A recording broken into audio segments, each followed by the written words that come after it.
Hola a todos. Con motivo de la creación de la muestra colectiva virtual Ruido Blanco, curada por los alumnos del curso de Introducción a la Historia del Arte del Diplomado de dicha especialidad durante el ciclo 2013-1, tenemos el agrado de entrevistar a Eliana Ota Vildoso, artista peruana escogida para formar parte de la selección de artistas que deseamos mostrar. Entonces, como primera pregunta, y bueno, a manera de introducción, podemos decirle a Eliana que conocemos de su trabajo que tiene dos principales líneas de exploración.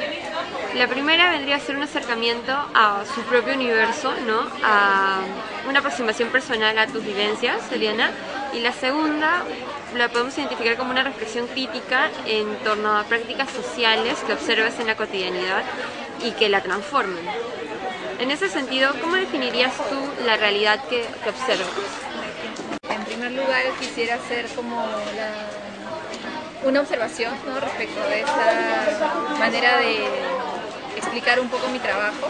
Creo que sí puedo verme reflejada en esa descripción que haces, pero al mismo tiempo me parece importante señalar que para mí no hay esa especie de división entre los dos caminos, ¿no?, que has señalado, sino que es más bien, o en todo caso intento que sea como una retroalimentación constante entre las dos cosas, ¿no? Que si necesito o considero pertinente mencionar algo de mis propias vivencias, tenga sentido en relación a procesos un poco más grandes que se expresan justamente a partir de lo personal. Entonces creo que esta realidad de la que estamos hablando es una realidad en la cual creo que se hace cada vez más necesario como ese intento de mirar de qué modo nuestras acciones cotidianas pueden ser críticas de ciertas prácticas que traducen jerarquías y valores muy arraigados de una mentalidad todavía muy colonial. Pero bueno, creo que, o sea, digamos que eso es como que a nivel general, ¿no? Y a nivel más particular hay diferentes procesos que están ocurriendo, de los cuales todos somos testigos, como el crecimiento de la ciudad, como la inserción cada vez más progresiva de Lima y de su cultura en una globalización como que parece abarcarlo todo. Y creo que ese tipo de procesos de los cuales somos como testigos y partícipes también necesitan ser como analizados con un poco más de atención y justamente viendo que no es una cosa que pasa de manera natural, sino que se da por ciertos intereses y por ciertas causas, ¿no? Y entonces tratar de estar como manteniéndonos atentos a cómo estas cosas que parecen un poco como inevitables tienen razones de ser y también tienen consecuencias, ¿no? Entonces ir como pensando las causas y las consecuencias al mismo tiempo que las cosas van ocurriendo, ¿no? ¿Cómo es que a través del arte te aproximas a estas prácticas que has descrito, ¿no? A esto de la globalización o a los valores arraigados que vienen desde la colonia, las prácticas jerárquicas? ¿Cómo te acercas a ello a través de tus obras? Y en ese sentido, si crees que el arte te facilita este acercamiento, ¿no? O si, bueno, es la herramienta que tú te formaste como artista, entonces es la herramienta que tienes para acercarte, ¿o crees que el arte te da un acercamiento, digamos, privilegiado o especial? Hay un montón de como actitudes mías que ya están como incorporadas a mi quehacer cotidiano, que tienen que ver con prestar atención a ciertos detalles, permanentemente registrar, ¿no?, fotográficamente las cosas, o tratar también de establecer como asociaciones entre elementos que parecen que no tienen conexión, pero que cuando uno los mira un poquito más sí la tienen. Entonces creo que eso es una cosa que tiene de pronto un poco que ver con mi personalidad, tanto que ver como con cierta mirada como artística de las cosas, y en ese sentido el arte de hecho sí le da como herramientas para tratar de estar permanentemente decodificando lo que las imágenes o los fenómenos en general que nos rodean pueden estar como conteniendo detrás, ¿no?, para tratar de interpretar lo que vemos, y al mismo tiempo nos puede dar herramientas para tratar de, a partir de eso, plantear como otras posibilidades de sentidos o de simbolizaciones de esas cosas, y en general como de jugar, ¿no? De jugar un poco con los elementos de lo que nos rodea y tratar de preguntarnos por qué están asociados de una manera y no de otra, qué hace que ciertas cosas se vean así en un lugar o en otro, dependiendo del contexto en el que están, del tipo de estéticas de las que las cosas se alimentan o utilizan para manifestarse, ¿no? Y lo que eso habla de una situación en particular. Entonces creo que ahí hay como habilidades que tienen que ver con eso, ¿no? Ese tratar de estar como detectando un poco o una curiosidad al mirar las cosas, y luego tratar de preguntarme cómo hacer para comunicar eso de una manera que sea como sencilla y que permita una especie de diálogo horizontal con el espectador, ¿no? Que es como lo que me interesa, para justamente llamar la atención sobre la extrañeza que también nos pueden causar ciertas cosas que son familiares o cotidianas, ¿no?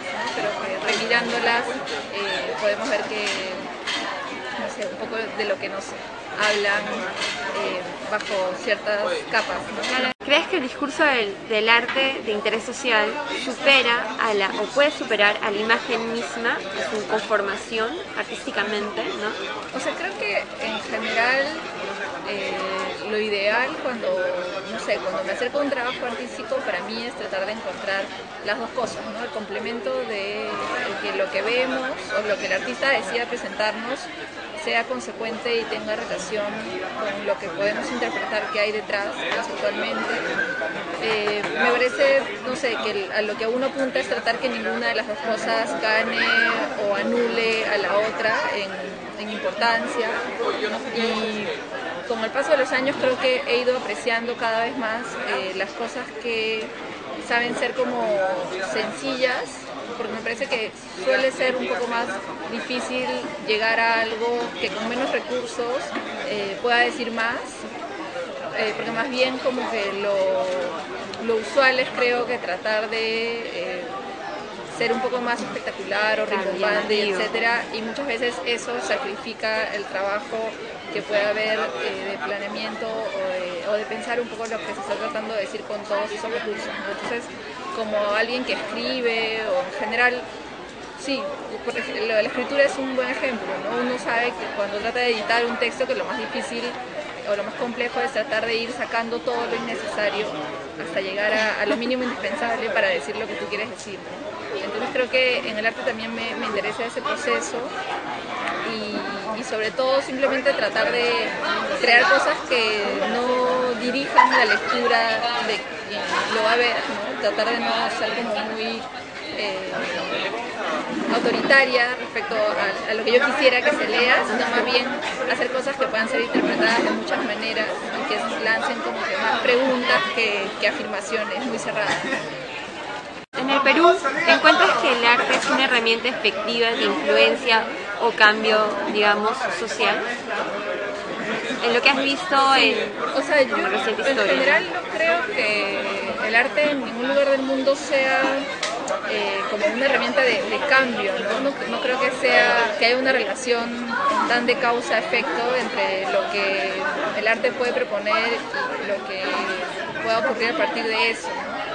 Más bien creo que la relación es siempre más ambigua, siempre los efectos o las consecuencias de los trabajos artísticos son menos predecibles, y creo que también tienen más bien quizás efectos como de mucho más largo plazo, ¿no? No creo que a partir de ver algo o de confrontarse con alguna experiencia estética uno vaya a reaccionar inmediatamente, sino que es una cuestión que se da un poco más por acumulación, y que eso puede derivar en profundizar ideas, actitudes, compromisos, apuestas, y en ese sentido creo que sí sería importante que la difusión del arte en general crezca mucho más, como para que este pueda contribuir a fomentar un poco más de pensamiento crítico en general, ¿no? Entonces no creo que sean como ciertos trabajos los que consigan hacer cosas, sino que más bien la mayor proliferación de trabajos que coexistan y que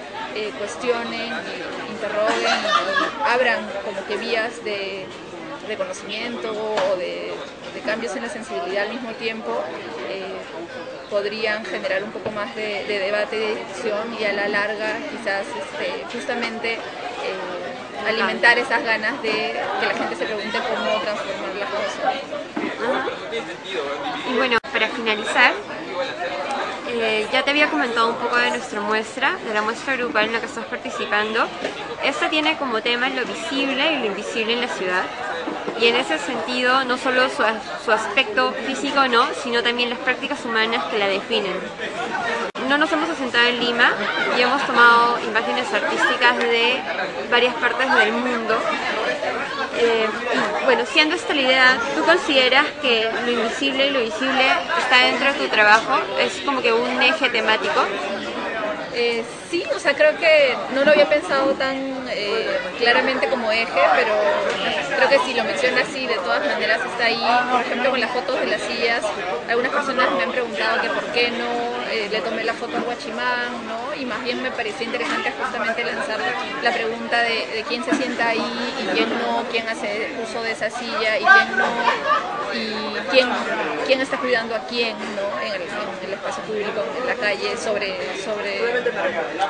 qué nos sostenemos, digamos, qué es lo que garantiza nuestra seguridad o nuestra posibilidad de vivir en este contexto, ¿no? Está siempre apoyado sobre ciertas costumbres, ciertos trabajos, ciertos hábitos, que es lo que se pretende ocultar, ¿no? Como y sobre todo el discurso actual del Perú, que es muy optimista, muy, ¿no? Que, o sea, apunta a todo lo exitoso y lo positivo de nuestra situación actual. Justamente ahí hay algo muy interesante en qué es lo que se invisibiliza en esa situación. Entonces me parece mostrar la selección que ustedes han hecho y en general apuntar a esta idea de preguntarnos siempre cuando vemos algo, cuando se ponen los reflectores sobre algo, qué es lo que al mismo tiempo nos está mostrando para que esto otro brille, ¿no? Entonces siempre hay algo que está siendo dejado de lado o silenciado, o al cual no se le dan los medios para expresarse o para tener el mismo grado de difusión, ¿no? Claro, lo justo sería que los discursos vayan en paralelo, no uno en requerimiento de otro. Claro, exacto, ¿no? Y que las mismas personas tengan también esta necesidad o estas ganas de también generar sus propios mensajes o contenidos y no esperar a que alguien les brinde la oportunidad o no estar acostumbrados a que otra persona es la que siempre va a tener acceso a estas cosas. Entonces, sí, cómo generar más de estas ganas de que cada uno se anime también a lanzar sus propias iniciativas o sus propias formas de expresar lo que quiere expresar.